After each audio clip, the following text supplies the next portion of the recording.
Assalaamu calaykum waraxmatullaahi wabarakaatu. Videoga yara gaaban waxaan rabnaa inaan iigu soo bandhigno hadday qabsan lahayd qof indhala keligii si uu koob shaah ama biyo ugu shuban lahaa.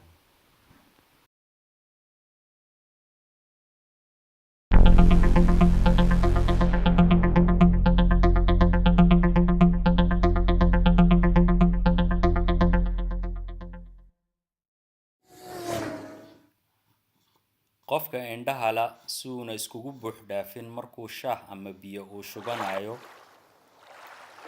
waa inuu weelka uu shaaha ama biyaha uu ku shubanayo farihiisa far ka mida xubinta hore uu ku dhex ridaa, kadibna uu bilaabaa inuu shaahii ama biyihii uu ku shubo.